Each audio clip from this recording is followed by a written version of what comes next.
Well, because infidelity is a trauma, we need to understand some things about trauma, like what a trauma is exactly.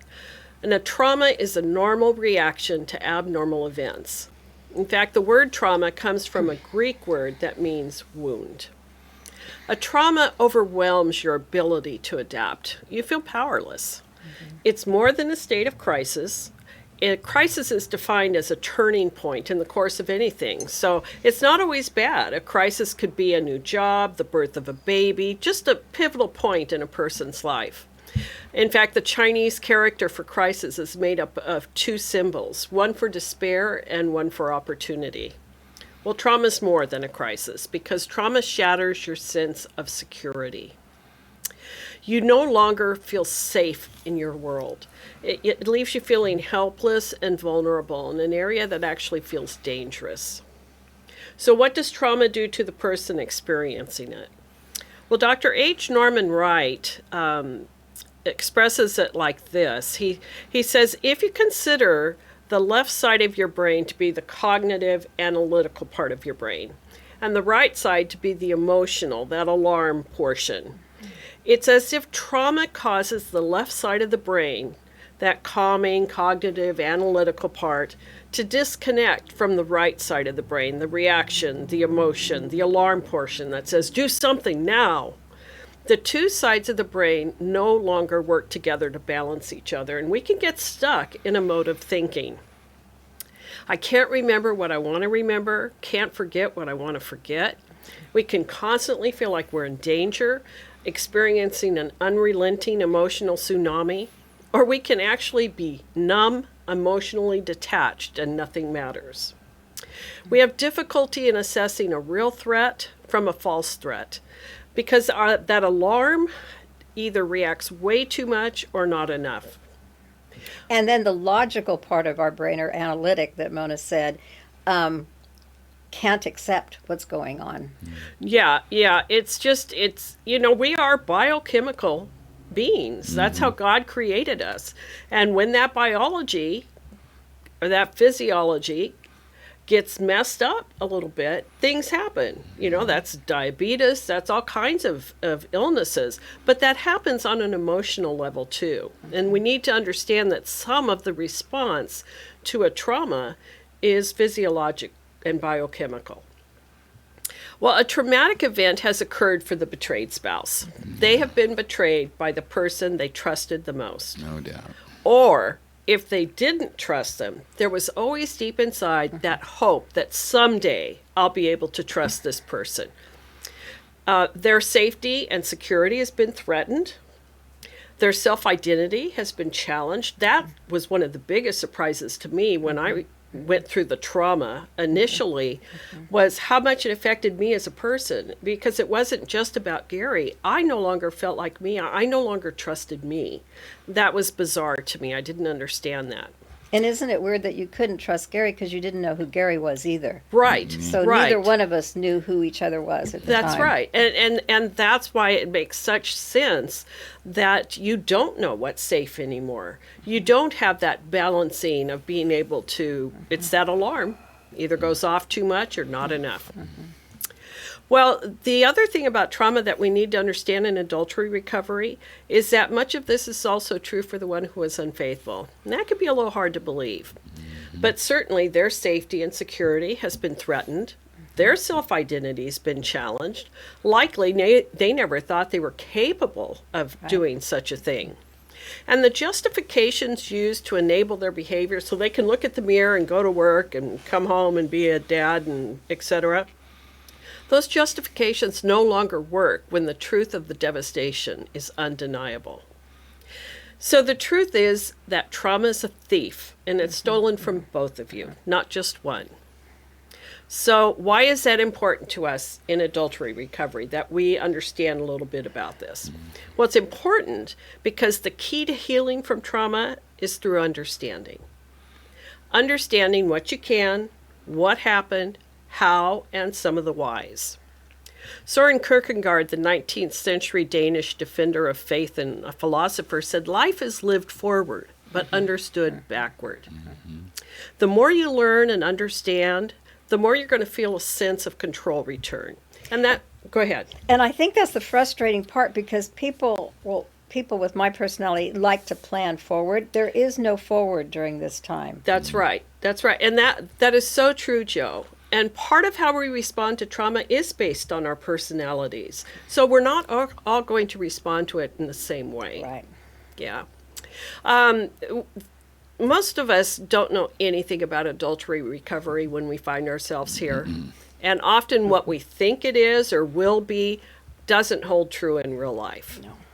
So if indeed the key to healing from trauma is understanding, then what do we need to understand? Well, we need to understand that each person reacts differently, and you brought that up, because of your personality, because of your history of previous traumas and how they've been handled or processed in your past. Certainly because of your role, whether you were unfaithful or betrayed. And also because of your perception of this trauma. We can see that in things like emotional affairs, where perhaps the unfaithful person just didn't think it was that bad of a thing because nothing physical happened, yet the betrayed spouse, it's huge. So it could be your perception of that trauma too. The other thing we need to understand is that both of you are going to struggle. You'll be on different timetables in terms of when and how this trauma occurred.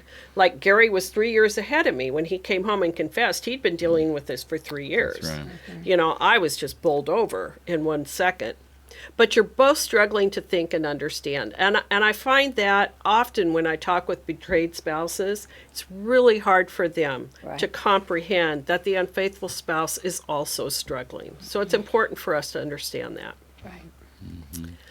Another thing we need to understand is that you can't demand someone stop experiencing trauma.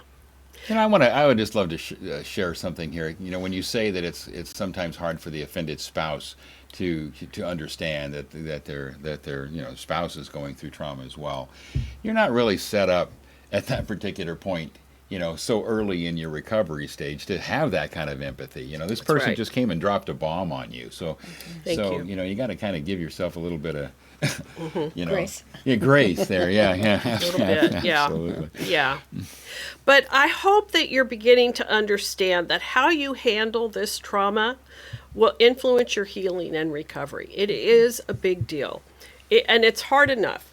So we can make it much more difficult, or we can make it a little less difficult. We'll never make it easy. Right. And if you've had other traumas in your life, how you experience those, if you stuffed it and didn't do anything with it, or if you tried to work through it, or if you were 5 years old, you wouldn't have even known how. That's right. That's right. And so, and that's a good point to make, because sometimes we handle a trauma as best we can at that stage in our life, and then we have to reprocess it as we deal with it as a grown-up person. So it is not uncommon for someone in adultery recovery, this trauma that just happened, to be dealing with something from the past also, or the emotions from the past. And people get a little confused about that. Even the one experiencing it, I thought I handled this. So I guess part of our point is that is a normal part of trauma. It can revive. And that's why a lot of us need the help of a good Christian counselor too. Amen. Well, let's talk about some of the common experiences that we see in trauma. Let's talk a little bit about flashbacks. What are they? Well, flashbacks are involuntary, vivid images that unexpectedly recreate moments. And those moments can be real or perceived. It doesn't necessarily have to be something you witnessed. You can imagine your spouse with their affair partner. But they're involuntary, vivid images that unexpectedly recreate moments, and they come with extreme emotional and physiological experiences. That was overwhelming to me. I could not believe the physiological reaction of my body to what was happening in my life, the adultery. Nothing had ever affected me like that. It was almost like an out-of-body experience and somebody else had control. We need to understand that flashbacks are not thoughts.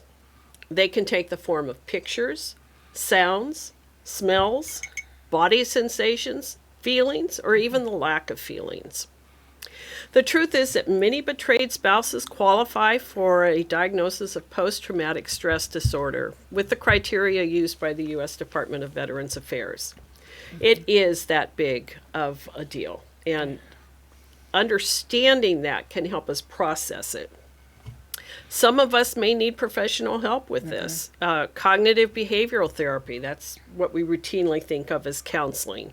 And that's talk therapy based on modifying negative thoughts, behaviors, and emotional responses to what's occurred.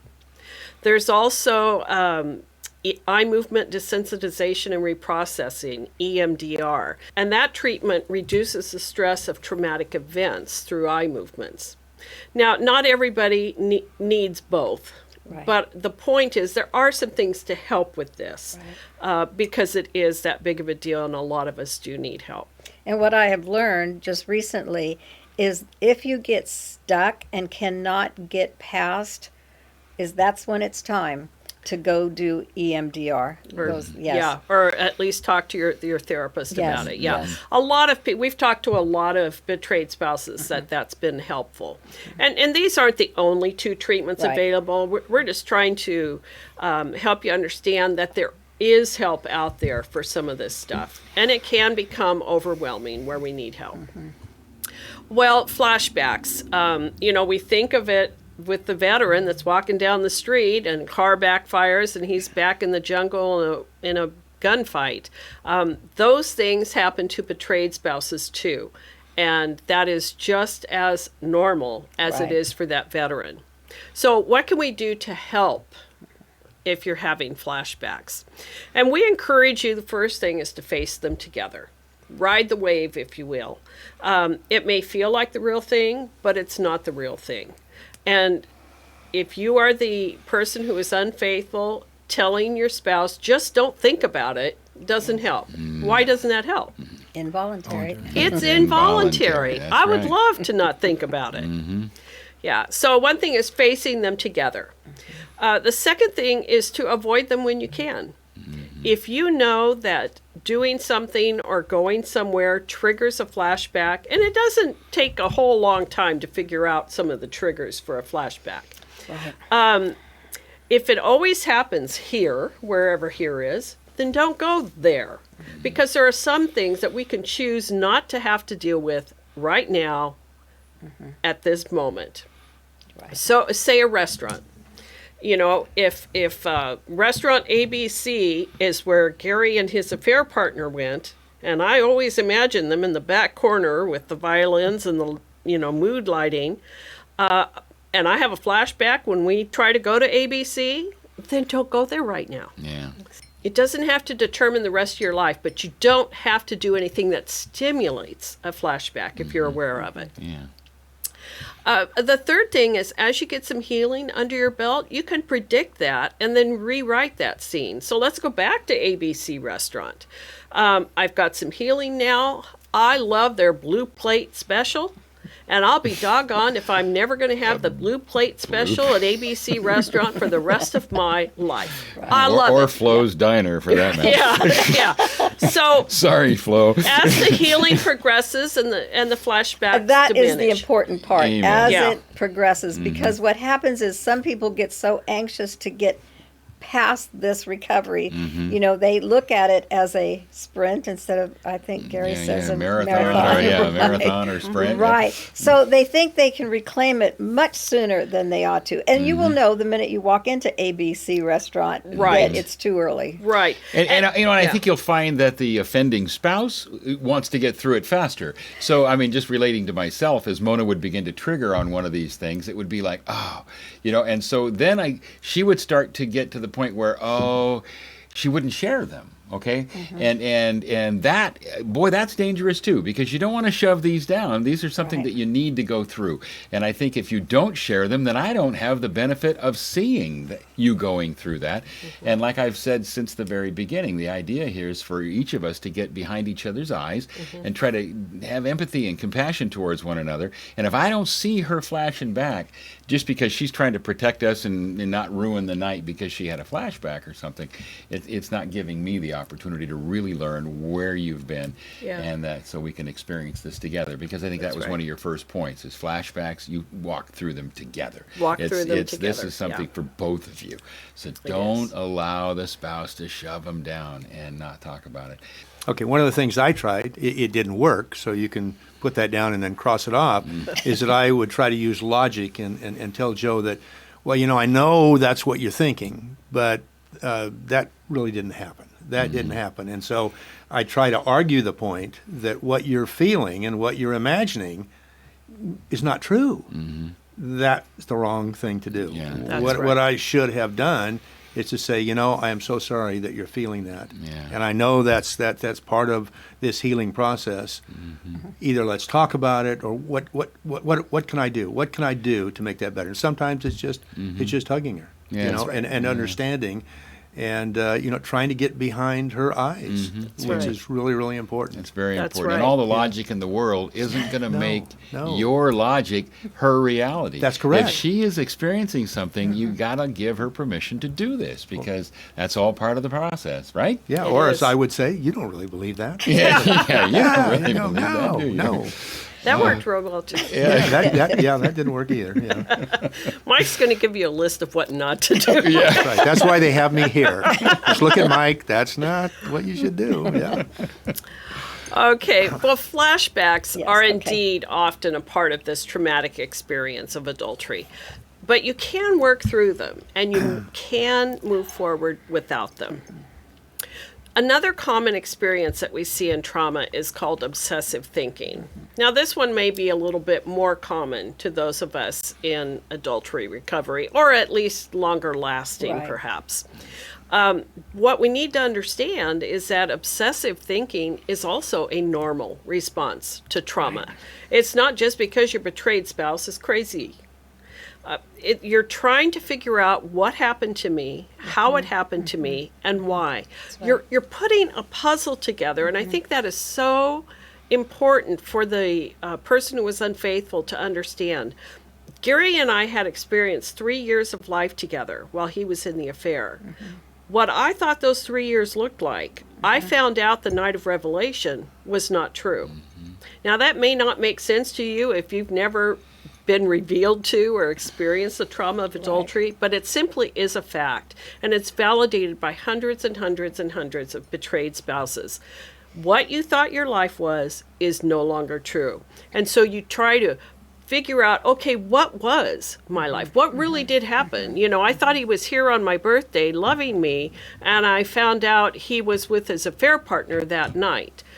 Hello? Yeah. What was my life? So that is normal until the healing progresses.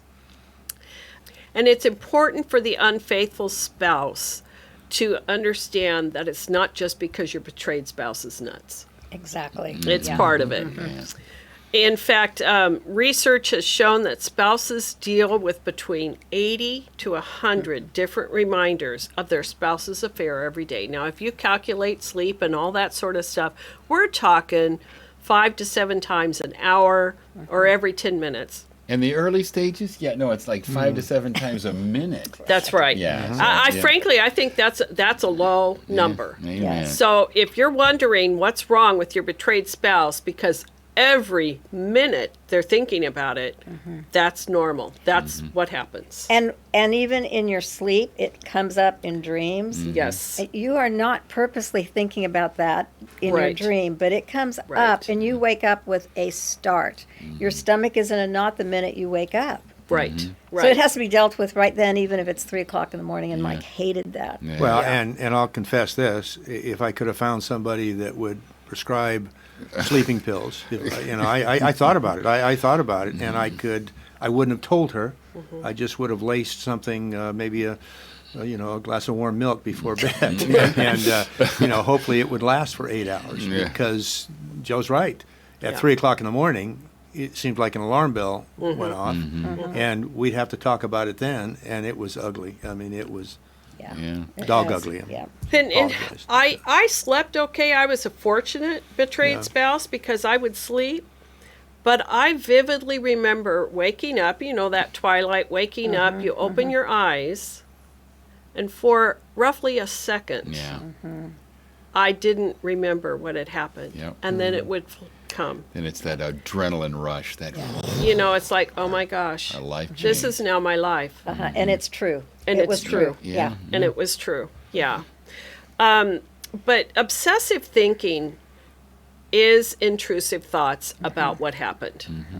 And the betrayed spouse is obviously more likely to obsess. I continually thought of Gary and his affair partner talking about me. They worked together, and sometimes they would do some work on weekends, and they would actually take my kids with them. And I thought Giving about... you a break. Huh? Giving you a break. No, I was working. Oh, okay, I good. was working, but Gary had the kids. Yes. And so I could imagine them out doing whatever it was they were doing, and having this nice little family time. You know, and that was really harmful to me. So there were a lot of things like that I thought about. So we need to understand with obsessive thinking that secrecy and rejection fuels that obsessing. Right. So if you are sick and tired of your betrayed spouse obsessing and you want it to stop, then help them put that puzzle together. Yeah, you got to talk about it. Yeah, you really do. They need to process that. And here's what doesn't help. I'll give you another list. Don't tell your betrayed spouse, you don't need to know that. That's not important. Right. I can't remember. Because if you don't fill in the blanks, if you don't give them the information, they'll fill in their own blanks. And like I said before, my personal belief is that most betrayed spouses romanticize the illicit affair. And even if you don't remember, and there are lots of things, and that I think is somewhat personality driven also. I'm not a very good person when it comes to remembering things because I don't look at details.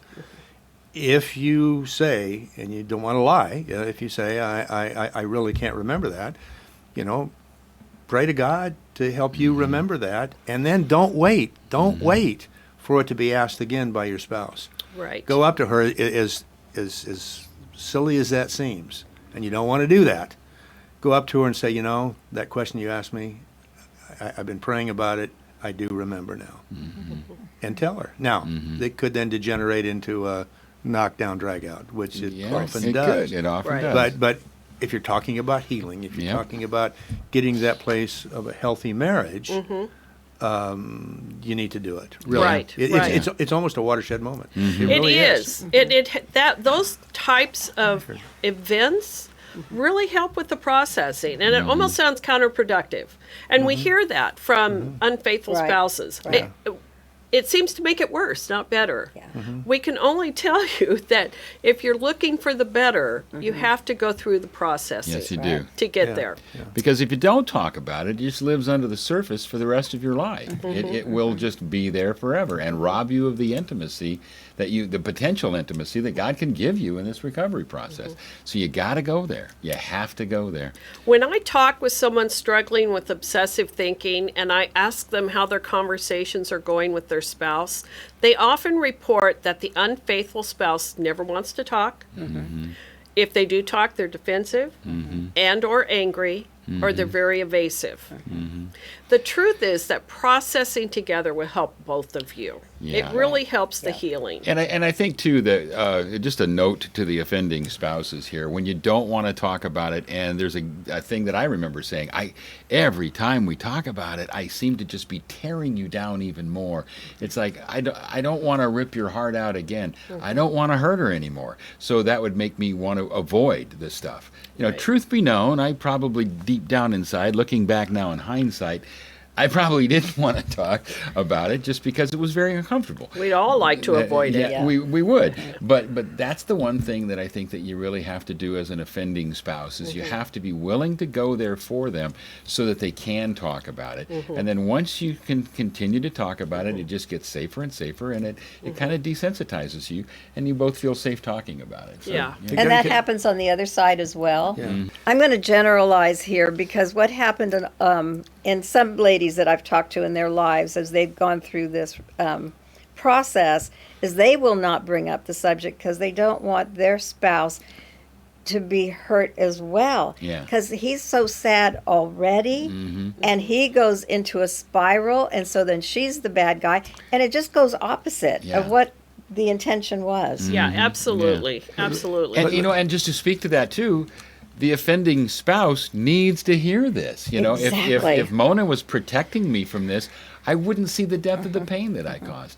And really, that's all part of building a foundation for me to create a hedge in the future. Is I'm not going back here because I am not going to cause that kind of pain in her life, or in my life and my family and everything else. But if I think too, and I'm going to say this just because we've had so many couples come through the Hope and Healing, that they'll walk in and it'll be like 14 or 15 years there was an affair earlier, but they never processed the affair. Exactly. And so Yeah. and then the spouse that cheated back then cheated again. So it's like, if you don't learn from your mistakes, and as simple as this sounds, if the 2-year-old that touches the oven burns himself, he's not going to touch the oven again. You got to feel that pain in order. And for me, it was getting behind Mona's eyes and really truly seeing the depth of that pain in order to be able to create a new me, and so that was very important. Right. Sorry. Let me tell you a quick story. Okay. You can cut this out if you want, but at any rate, so we were not doing very well. We were doing terribly. And finally, we got to the place where we were going to go out to dinner and see a show.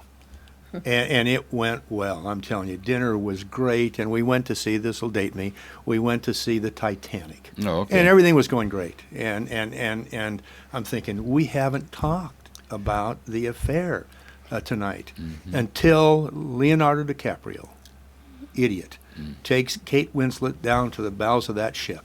Remember, there were cars there. Yeah. And he paints her portrait. He was an artist.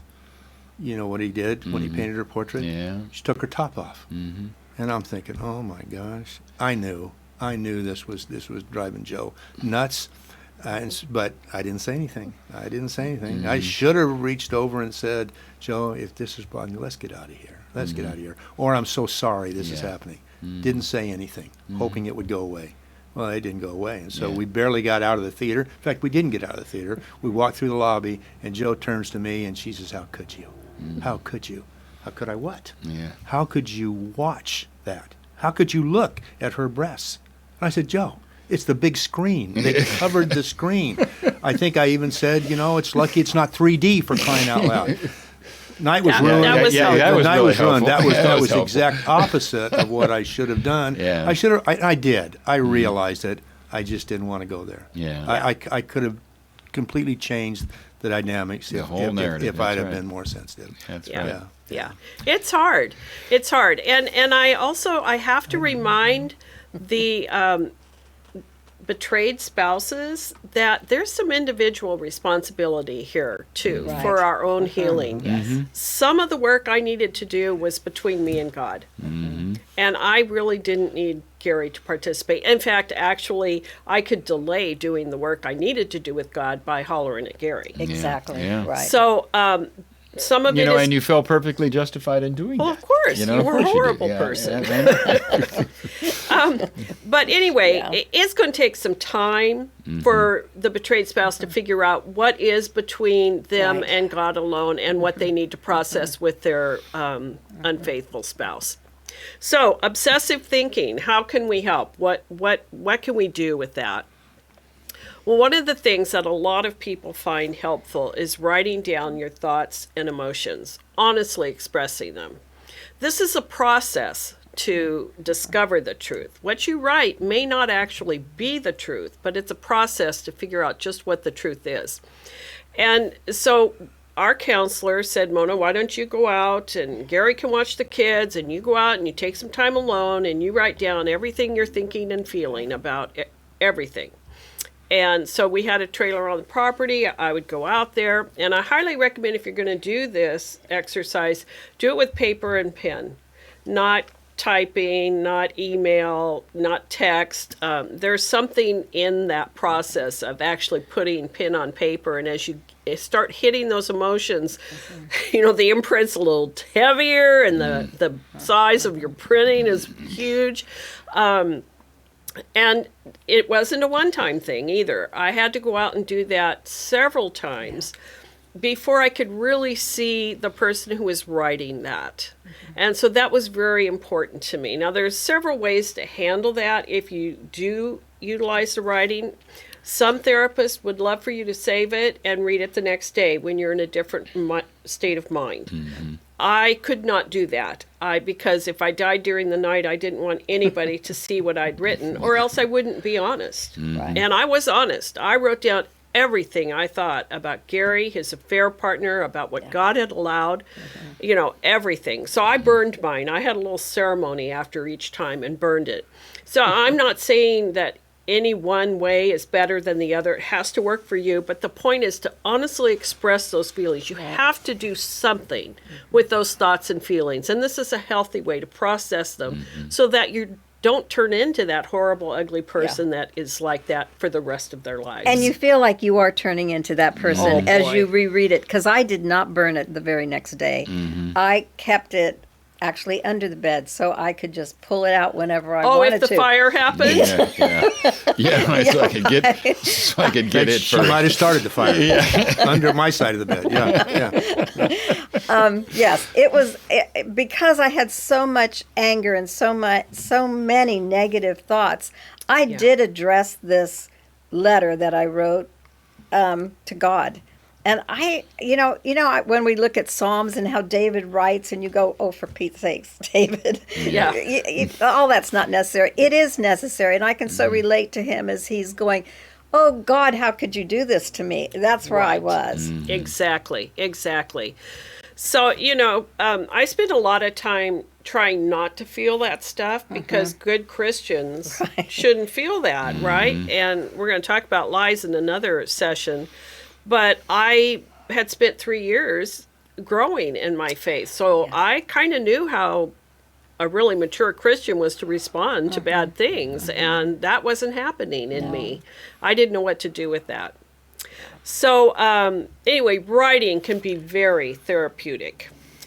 And sometimes, if you're the unfaithful and you go, well, I don't know how to help them. Well, okay, maybe you can help facilitate that time alone to do the writing. Right. If you've got kids, I'll bathe them, put them to bed, or whatever. Give that person time alone to do that processing. Another thing that helps is scheduling time to obsess. And I know that sounds ridiculous, but therapists have found that this can be helpful to someone who is just obsessing every day. And what they do is they say, okay, we want you to pick an hour or two or whatever for you to obsess every day. You know what your schedule is. So if you're going to obsess from 1 to 2 while the kids are in school, then that's your time. And if you're worried you won't know what to obsess about, you can put you can put some paper there and write it down.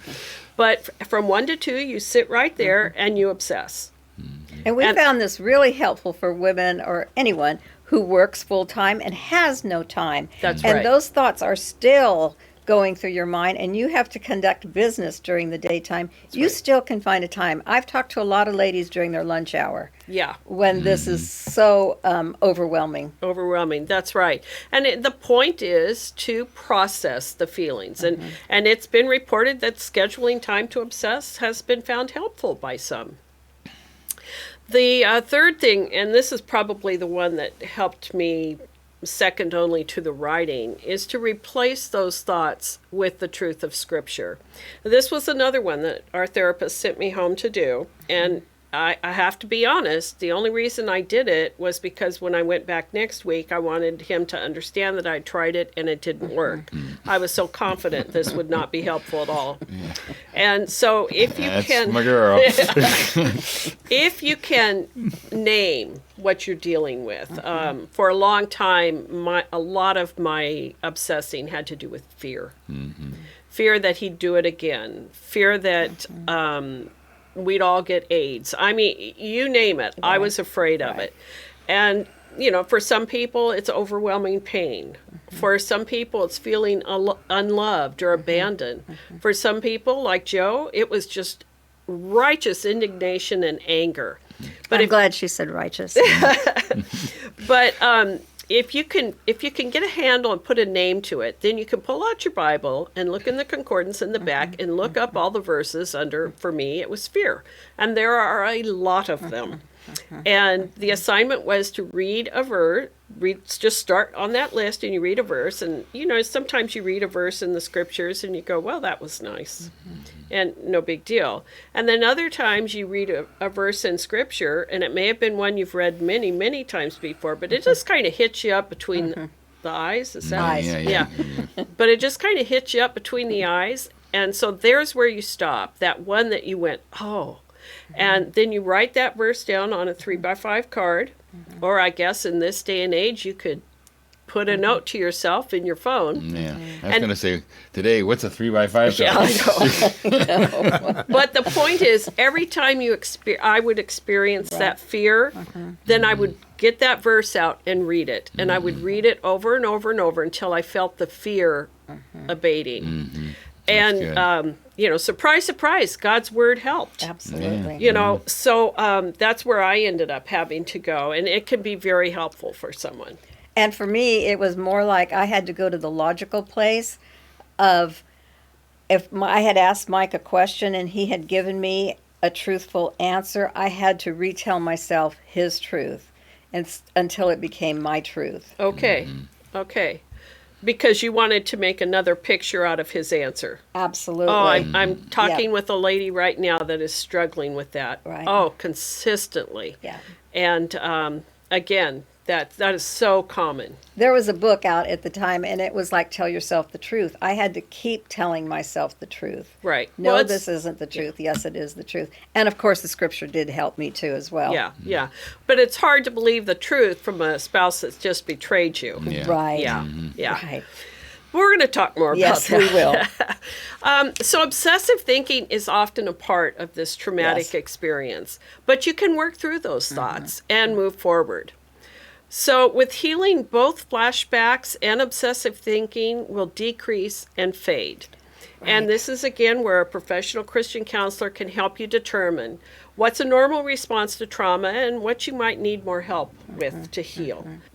But the good news is that we can help each other through this process, as difficult as that is and sounds. And some of the things we can do to help each other is working together to understand what you can. This will never make total sense to a betrayed spouse. We will never get the answer where we go, oh, okay, it all makes sense to me now. There's no reason good enough for sin. Yeah, I'm not sure it ever makes sense to the offending spouse either. I agree. And when you Right. stop and think about it, you go, oh my gosh, Yeah, what have I what done? was I Yeah. thinking? Yeah. I wasn't. Yeah, and so some of our questions are unanswerable. Exactly. Because they don't understand some of the Right. whys of what they did.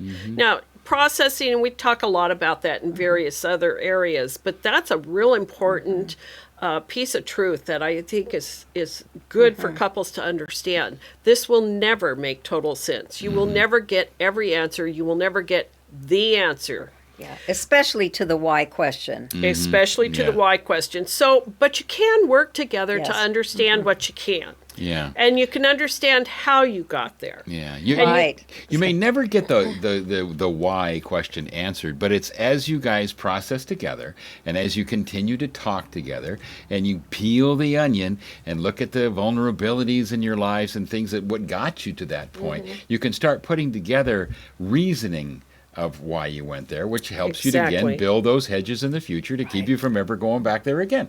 So yeah, you'll never get the why answer, but you can certainly do a lot of time talking and figuring out what was it that left How. us so vulnerable Yes, that got yeah, us here in the yeah, first place. yeah. Yeah. Right. Yeah. And then you make changes so you never go back there again. Amen. So working together to understand what you can.